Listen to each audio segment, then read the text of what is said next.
It's been 23 years since I was in the stereo. And what's really shocking is as we were kind of, we're putting up stuff on social media and making posts and stuff. And so we started getting flyers from that era and starting to actually see dates and stuff. I was only in the band for that year. And like we didn't really even start playing until the summer. And then I was out by November. So it was it always felt kind of short, but when you actually see it on paper, like how short my tenure in the band was, it was pretty remarkable. I was listening to some interviews that the two of you were doing around this, and I heard a shocking stat from Jamie, which is this current iteration has been around longer than any other iteration of the stereo, which is just that weird trick that time plays when you're in the middle of it. And, I was following the band early on. It feels like a lot longer, those years. Oh, yeah, for sure. And it's fudging things a little bit. I mean, we basically played a reunion show in 2011, the 15th anniversary of Fueled by Ramen Records. We got to open for Paramore, which was, both amazing, and there were tons of people there that had absolutely zero interest in actually, seeing us. So we kind of count from then until now because it's been the same four people playing in the band, sort of in theory, even though it's been very sporadic. It's also a kind of misleading stat from the standpoint that the stereo had a lot of different lineups. Sure. Like certainly yeah. once you were gone, I don't know if there was a steady lineup for any extended period of time. I kind of think of it as like two phases in the band. There was the Attention phase. So everybody that was in the band with Jamie was in another band called Attention. And so there was that piece of it. And then there was the DJ Chris and Jamie, almost really a three-piece. They would have other guitar players play with them, but that was the other core of the band during like the rewind and record era of the stereo. Obviously, you had to become somewhat of an expert having done that podcast. Right. You didn't leave the band on particularly good terms. And, right. I know like certainly every time I've gone through a breakup, I've muted that person on Facebook. Right. Yeah. There was definitely that period, whatever the antithesis of a honeymoon is. That was the period right after I got kicked out. I really kind of had no interest. We were still interacting because Jamie was doing work for Fueled by Ramen. And so, he did the artwork for the Impossibles record that came out after I got kicked out of the stereo. But by and large, I was kind of really, keeping them at arm's length. And it wasn't until they put out Rewind and Record that I kind of came back around to the band and, was actually actively listening to that record and starting to appreciate the music that they were making again. But yeah, it was obviously like a really slow road back for me and Jamie to get to a point where we're actually on, friendly terms and talking regularly. I think it's that thing of you don't want them to fail necessarily, but you kind of also don't want them to be a huge success the minute you leave. Yeah, not at all.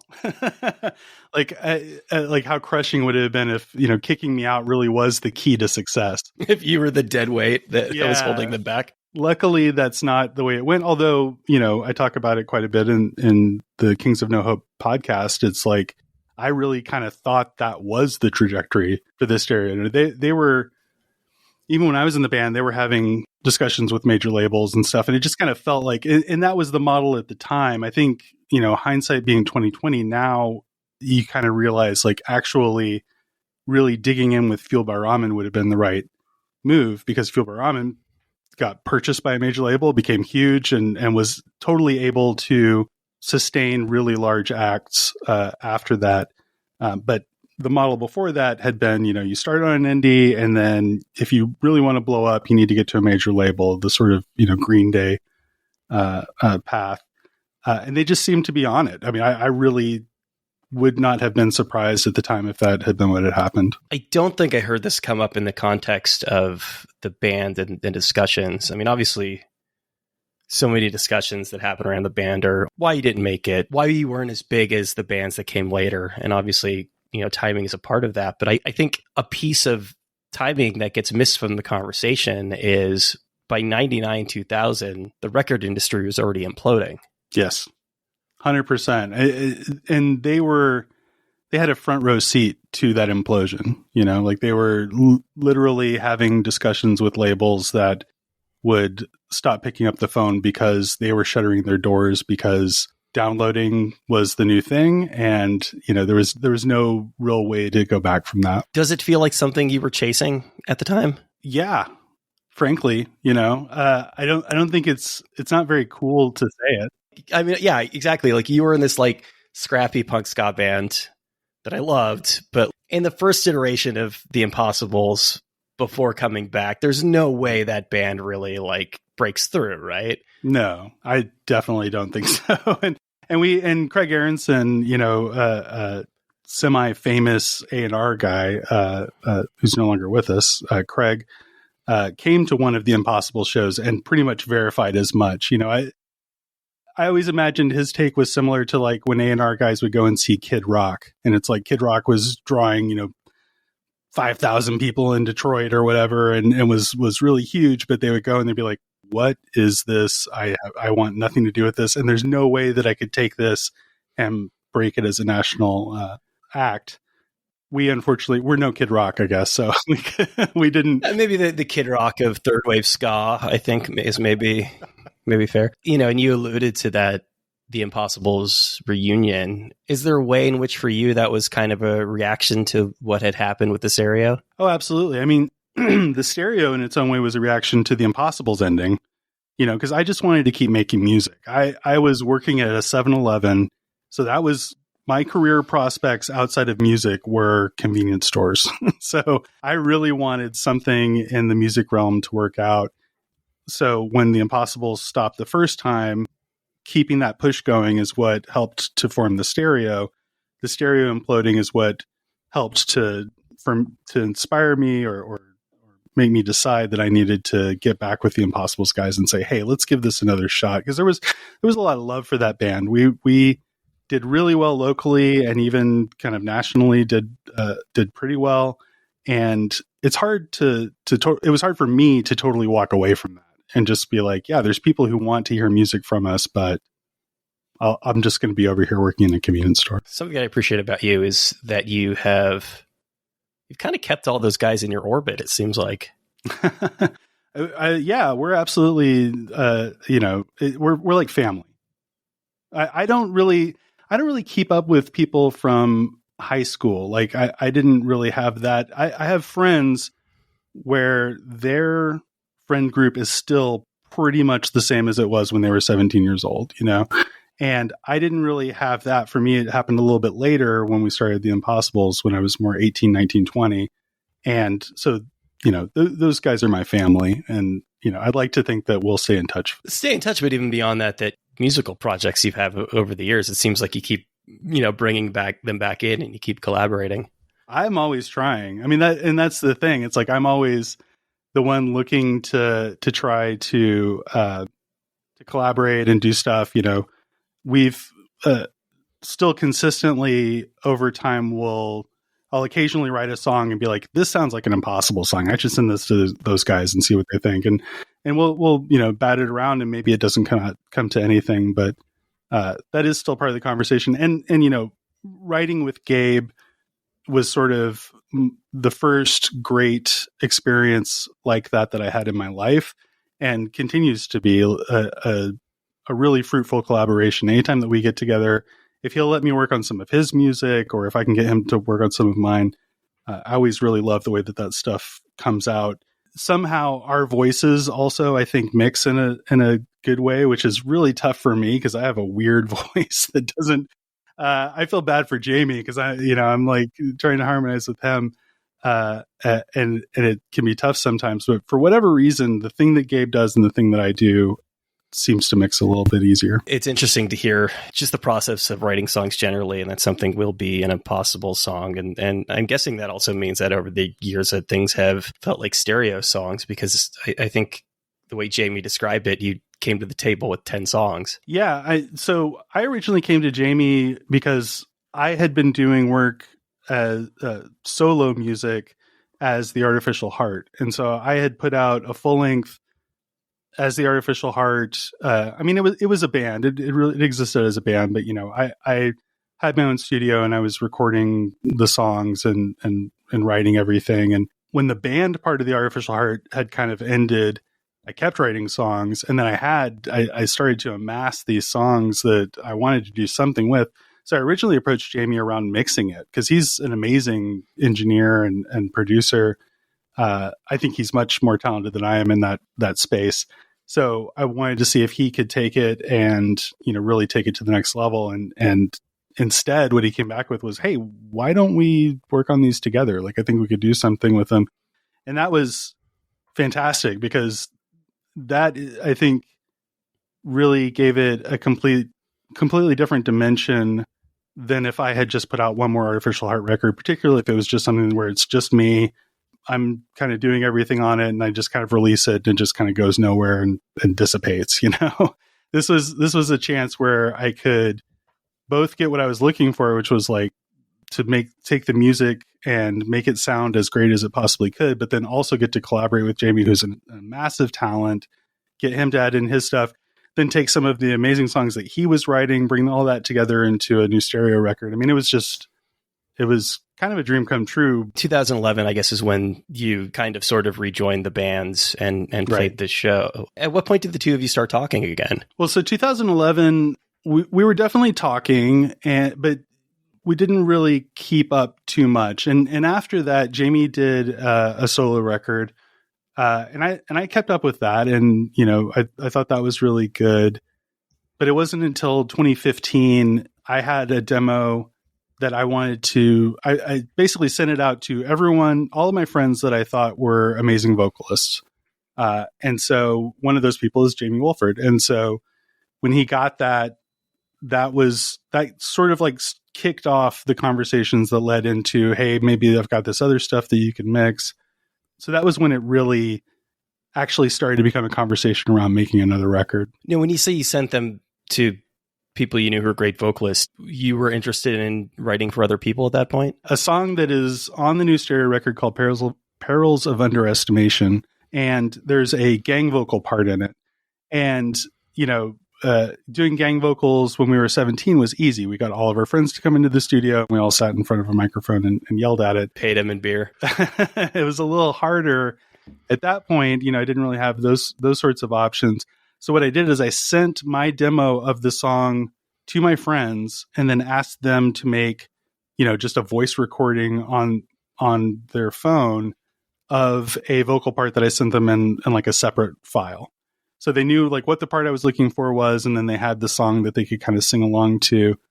And it turned out pretty good. Like I think there's actually voice memo recordings in the final version that we're releasing on Friday, buried in there.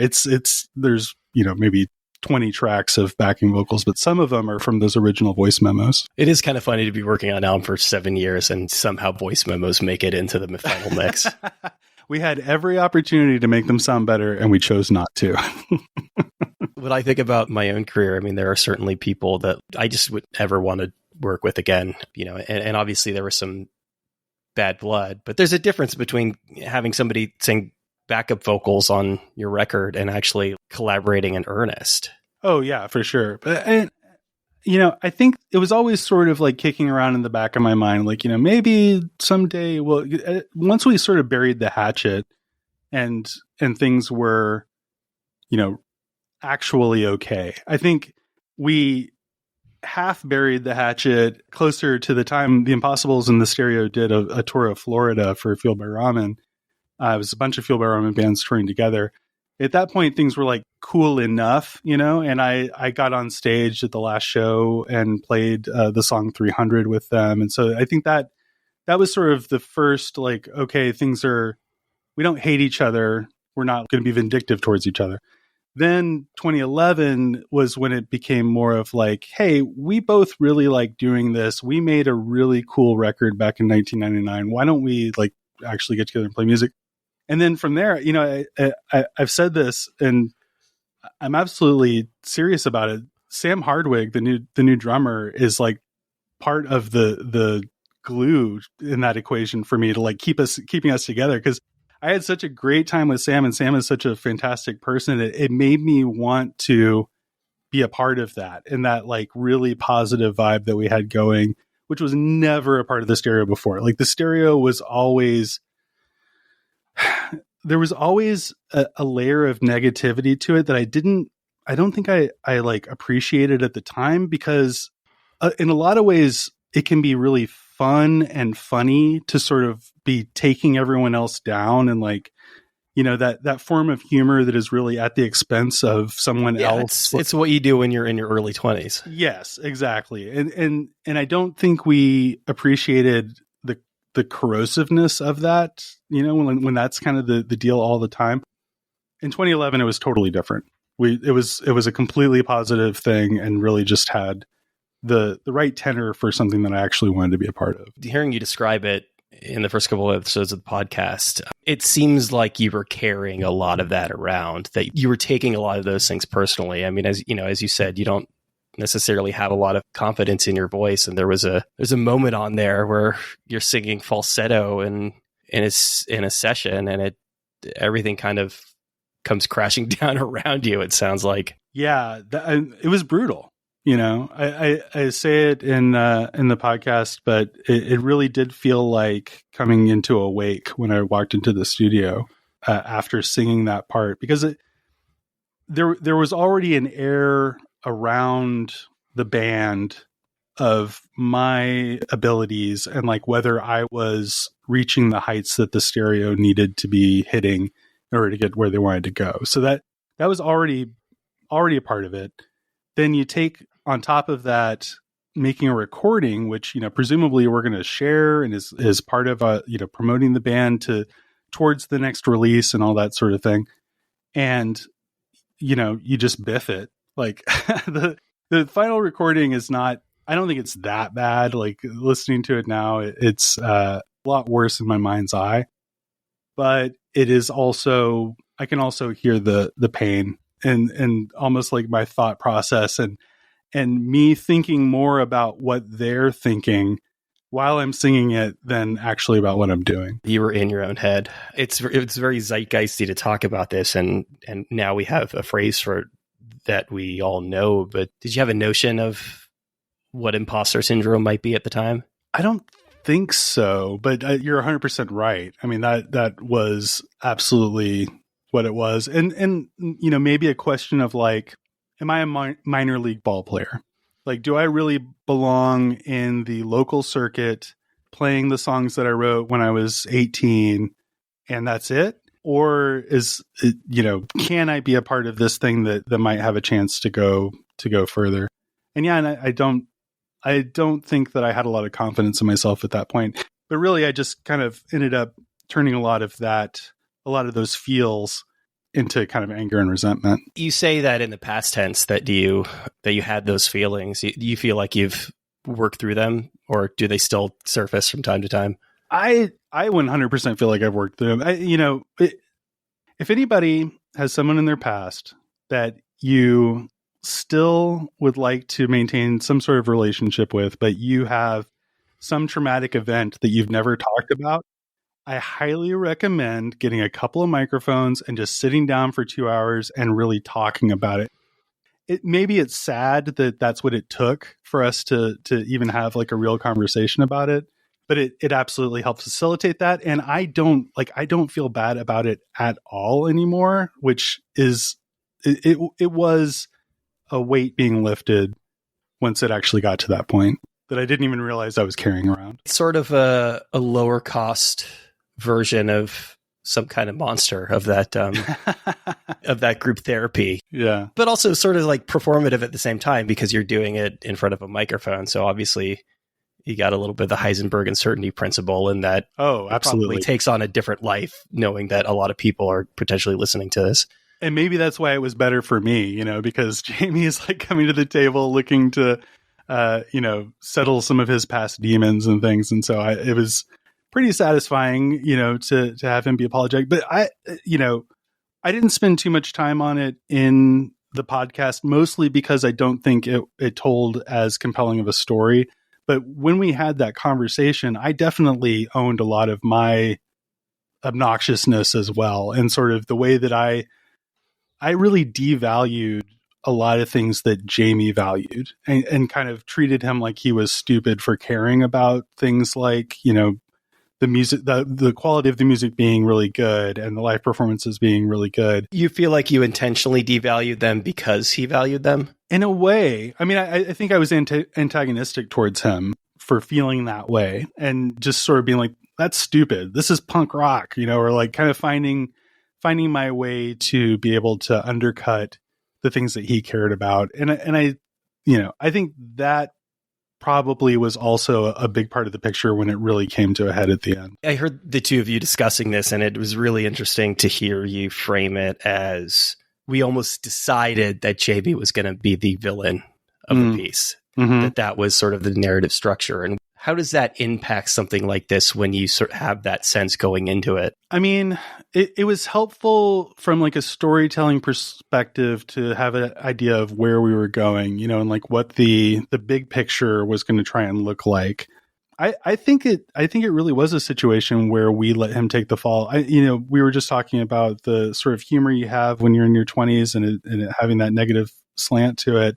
All of us kind of the overall personality of the band permeated everybody. It's not like Jamie was the asshole and we were a bunch of like super nice guys. like just the culture of the band was pretty bad. Like from in hindsight, from my perspective, there were good times. Absolutely. I don't mean to, totally write that off, but I think that's kind of true. And then I think that Jamie just took all the vitriol for it. I mean, in part because he was the only constant, he kept kicking people out. And so Jamie was the stereo really at its core, but I think we were also just happy to let that happen. And, kind of everybody scatters when we're trying to figure out like, who made the call that the stereo was going to do this thing that pissed a bunch of people off.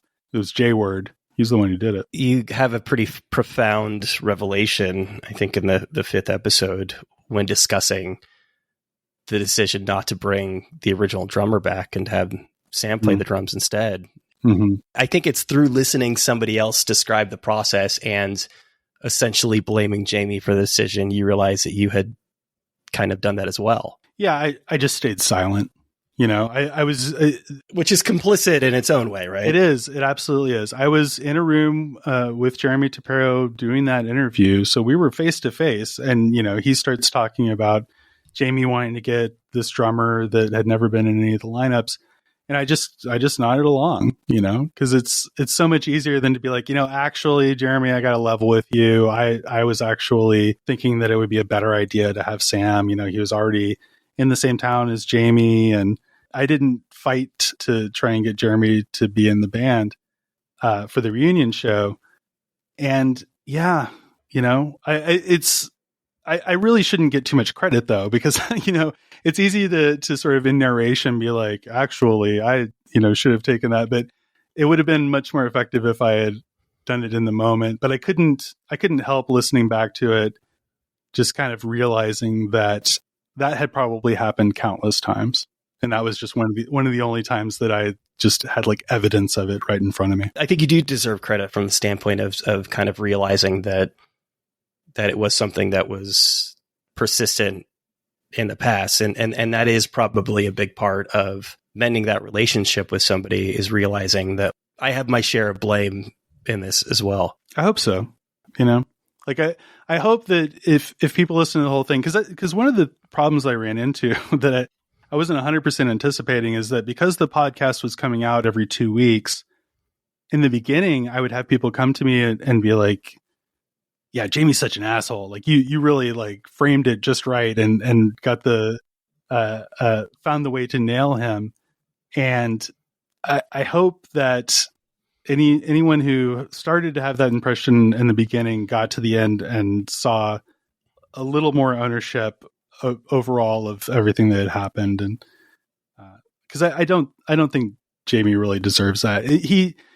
He's owned a lot of what did rub people the wrong way back then, and I think he looks at it pretty clear-eyed today, which is really a pretty big page turn. I think that's right, and I am surprised to hear you say that people had that impression from the first episode, because obviously, by the time you're sitting down recording the podcast, there's a certain amount of processing that the both of you have done and growing that the both of you have done to feel like you're in a comfortable enough place to do this. And, he does an extremely good job of being self-critical and self-analytical. I mean, he's more critical about himself than he is about anybody else, and probably than anybody else is about him. Yeah, I think that's true. And I didn't get in the interviews, I didn't get a ton of the kind of Jamie Woolford is an asshole vitriol. I think it would almost be really difficult to excavate that at this point, like this many years later. People tend to look at things through the lens of nostalgia, and nobody really wants to dig up an old beef. Maybe a couple. I don't think that's true necessarily, but certainly in this context. But narratively, people love digging up old beefs. Yeah, I guess that's true. I didn't find, I remember at the time, and I'm obviously biased, right? And I'm going to be a magnet for people to come and talk about how much of an asshole Jamie is. I'm the guy he kicked out of the band. So it's like, everybody's going to want to come and share with me in confidence.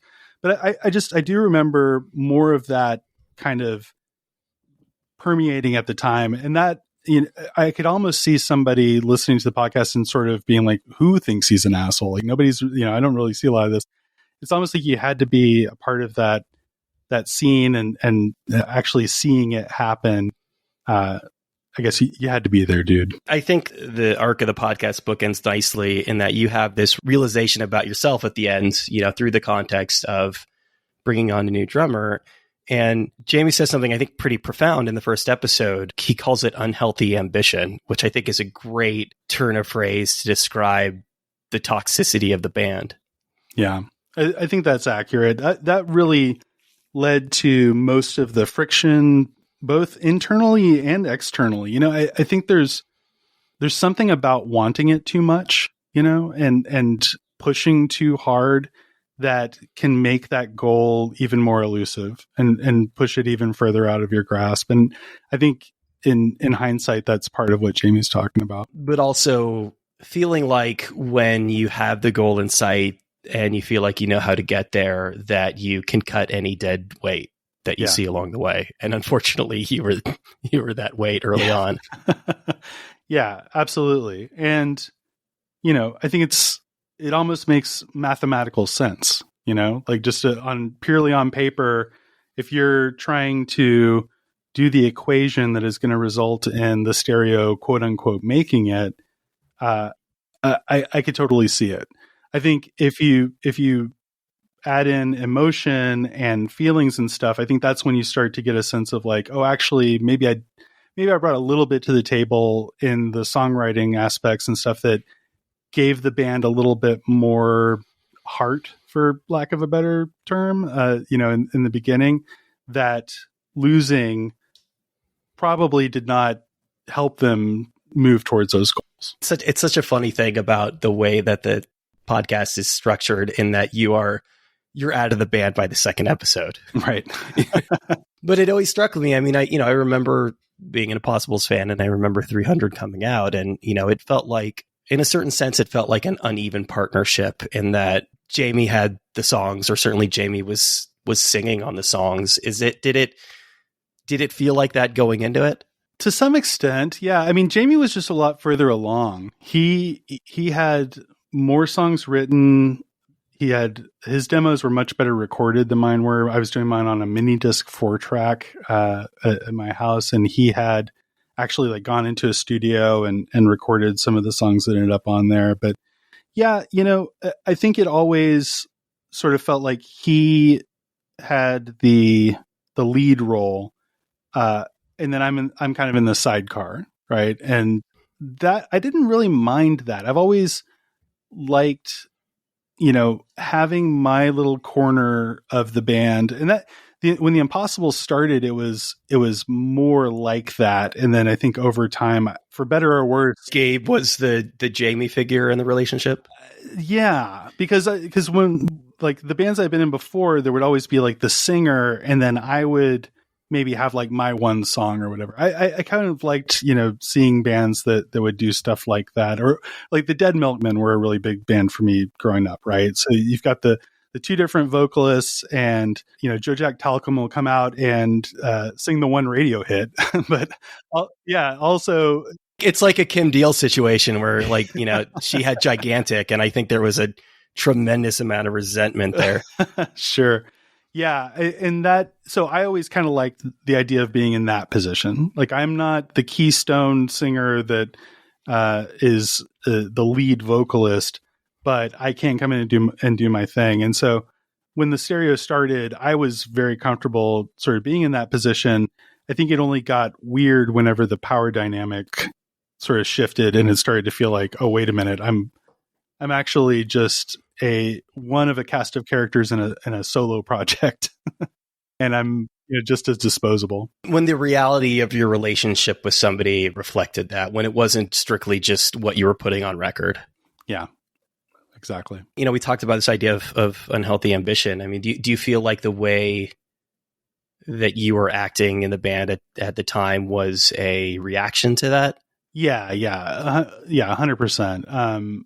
I was definitely, it was half that. So there's sort of like the punk rock ethos thing, where I can kind of take the high ground, so to speak, of saying that, music should be chaos, or just feeling like things should be more punk rock than they were. But I think that was really what was fueling that was my resentment of my insecurity of my talent. So it all starts from that place of me being like, I don't really think I'm cutting it here. And then it's easy to then be able to point at Jamie and be like, you're trying to take this in a direction that's too serious or too committed, and it isn't fun anymore. In that respect, I kind of had a point, I think, because there was not a ton of fun being had in that band, and that's not a great way to be able to keep it going. But yeah, there were a lot of kind of elements to that stew at the time that was, eventually going to boil over. When you're talking about wanting to break through, or at least wanting to get to the next level with the band, there's a certain point at which that attitude and that behavior kind of bubbles over into self-sabotage. Yeah, for sure. And I think, maybe in some ways it's, all of this is speculation, especially the parts where I wasn't on the inside anymore. But I mean, there was almost a self-sabotage element happening within the band. And I don't think it was intentional by any means, but maybe between the sort of like culture that was going on and the desire to make it happen so hard that it was pushing it further away. I mean, so many elements all just kind of came together to ultimately hold them back. Yeah, I partially mean it from the standpoint that it's almost hard to reconcile wanting to be huge and then also wanting to be this little kind of like a ramshackle garage band. And it wasn't, so I wouldn't say that I ever wanted the Stereo to be a garage band, right? Because I was under no illusions that we were playing very kind of slick pop rock music. I just wanted us to be the slick pop rock band that also loved At the Drive-In and like had that sort of injection of fury and energy that had been in all the bands that I had loved. Like, I wanted to kind of keep that going. And I don't think that, it's not like Jamie hates energy. I think Jamie loves Descendants style energy. Like that's like his pinnacle for that sort of thing. And the Descendants are just the tightest punk rock band of all time. I mean, they started off sloppy, but they got there. I mean, they were a hardcore band early on, but they really honed that. Yeah, for sure. Like when it gets to like Stefan Edgerton and just like really, locking in with Bill Stevenson, it got to, that was the pinnacle for Jamie of like what punk rock could and should be.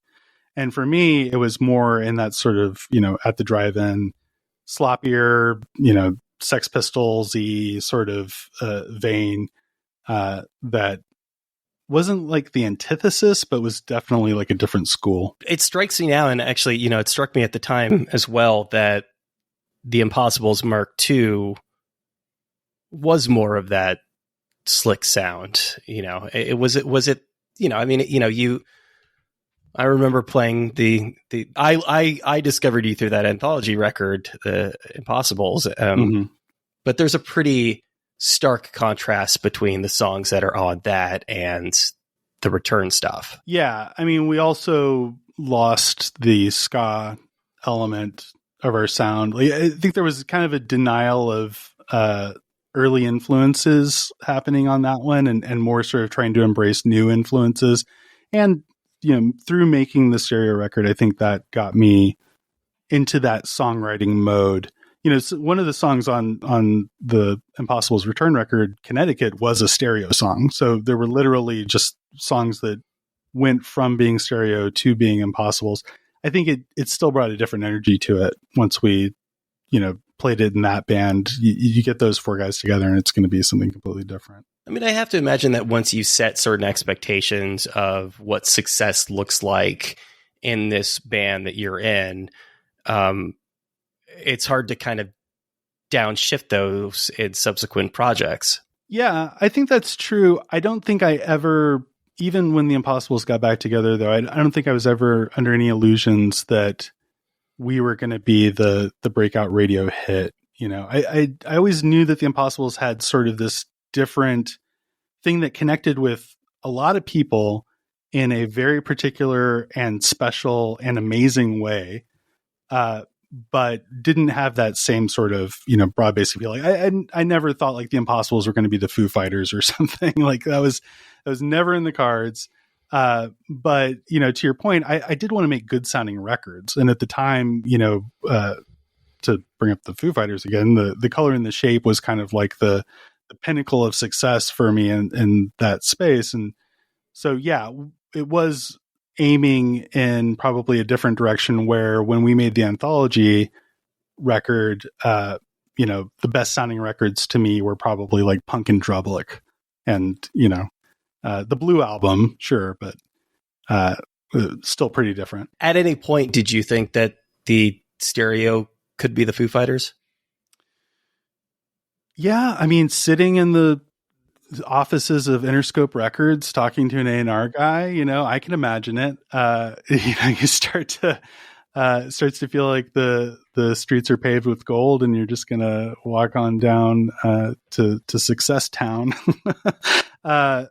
Yeah, I don't, maybe not that sort of like massive success, but I did think that the band had a shot at being able to make that major label record that would be pitched to radio, whether it would take off and turn into that thing you do where people are like running down the road screaming about it being the song is on the radio, or not, I don't know.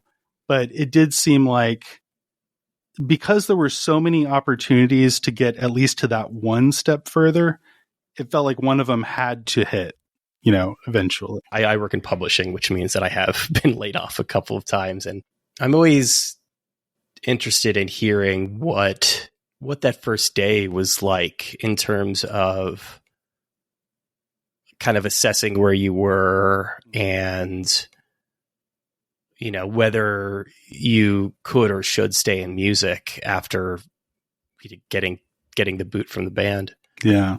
Well, I mean, it was odd because I wasn't kicked out, right? Like there would have been more of a day after if the night before the band had been like, hey, you're out. Good luck. Instead, what happened was we played our last show. And then when I got dropped off at my house, they were like, hey, you should take your equipment with you. We'll come back for it. So it was just this weird, ambiguous ending. And what's funny is like the actual sort of you're not in the stereo anymore conversation that I had was with John Janik, the head of Fueled By Ramen, or co-founder of Fueled By Ramen Records.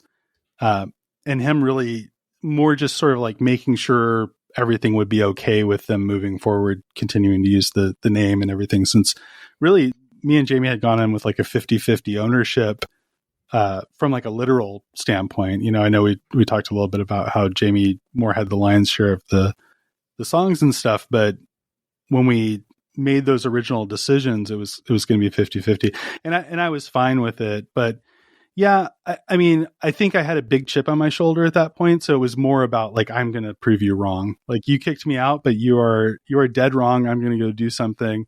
And we did. You know, we did several more years of the Impossibles touring and putting out another record, and that was fantastic. So I guess I was successful. You know, How soon after that are you on the phone with Gabe? it wasn't right away. We moved in together before we decided to do the Impossibles again, which is It's a good sign that the two of you are on good terms, that you're willing to live in the same place after being in a band together. We were willing to live together in a 1-bedroom apartment. That's where we were at that point. That's like being in the band year round, or being in the van year round. It was intense. We made it work. I actually remember it being pretty awesome. But yeah, you know, I think both Gabe and I honestly don't remember the circumstances, but we ended up just connecting on both needing a place to live, and then found a place where we could both get by super cheap, which would leave us freed up to be able to do anything else that we wanted to do. And then just, you know, I had a conversation with John Janik, and what John brought to the table was like, hey, I think he saw what you're seeing. You know, it's like, well, if you guys will be live in an apartment together, you'll definitely be in a band together again. And so he offered up like, hey, you know, I'll put out another record and we can put you on tour with Less Than Jake and Newfound Glory to as like the release tour. You know, would you guys want to do that? And it's like, yes, please. Yeah, I mean, it is funny that oftentimes in life we need that relatively neutral third party to tell us what should be plainly obvious. Following the, as you said, successful Impossibles reunion, what's the next step in music? I mean, I know you had Slow Reader, and I know that you've done a lot of these other projects, but you know, was there any point in the process where either didn't see yourself necessarily continuing to make music, or it felt like music would have to take a backseat to life? Not at that point, because basically what I did is I transitioned from touring and making records with my own band to recording other bands. So I did some demos for the band Recover. It's Ross Tweedy, the brother of Craig Tweedy, who's the bass player for the Impossibles, was in that band, and all the guys in that band were kind of like little brothers to everyone in the Impossibles. Not just literally for Craig, but for all of us, kind of metaphorically. And they were incredible. They grew up in a huge way and made a record for Fueled By Ramen that I helped out with. So I went to Phoenix with them and helped them make a record with Bob Hogue out there. And that was a really great experience. But then after that, they wanted to do some additional demos. It just happened that I had gotten a recording set up to do my own, recording my own demos. And so doing that was a total turning of the page for me, because after I did that Recover demo, it sounded fantastic. And I'm not just saying that to toot my own horn. The reason it sounded fantastic is because of Jimmy Vela. The drummer for Recover is hands down best drummer in the country. He drums for The Sword now. Jimmy was so great that he made me sound good. And that became a great calling card for me to then start recording other bands and doing that. And so I did that for several years. And Recover went through their own major label experience, and I was a part of that journey as well. It wasn't really until after that ended, and then kind of like a subsequent project to Recover, Dan Keyes made a project called Young Love. Kind of once that wound down, that was the first time that I started thinking like, okay, maybe there needs to be something else to kind of, sustain my life outside of music. I'm guessing at that point it wasn't 7-Eleven. It was not. What did you start doing? I got a job in support for a giant corporation and technical support. Yeah, like tech support stuff. Yeah, and it went really, really well, and now it's giving me the freedom to, I don't really have to worry about that piece anymore. That is absolutely the American dream. That's the thing that they tell you about, working on McDonald's and working your way up to manager, that you feel like never happens, but you were able to crack that code somehow. Yeah, I was, I think there was a lot of perseverance, and some luck, and yeah, I'm very happy that now, I have a 10-year-old son, and we own a house, and, we're not really wanting for anything. And that's pretty incredible. Considering that I did none of the things that you're supposed to do to prepare yourself to get that real job. I did not go to college.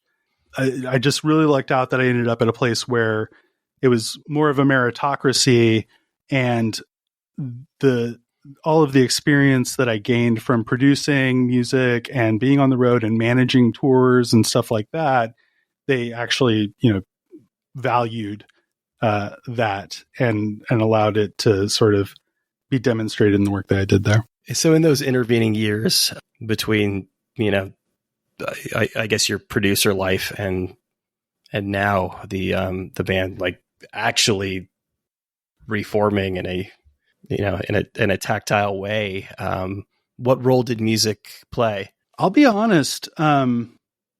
I kind of broke up with music for a while. It sort of hurt. Once I kind of came to the realization that this was not going to be able to be my day job or my kind of like full-time life. It was tough. It was hard for me to listen to anyone's music because it would remind me of the fact that I was not making my own anymore. Those were some really dark times. At this point now, I've got a lot better perspective on it. And what's interesting is, like, during that time when I broke up with music, what I fell in love with was podcasts. And so, it's not, the two are not really all that far apart. They're both audio mediums.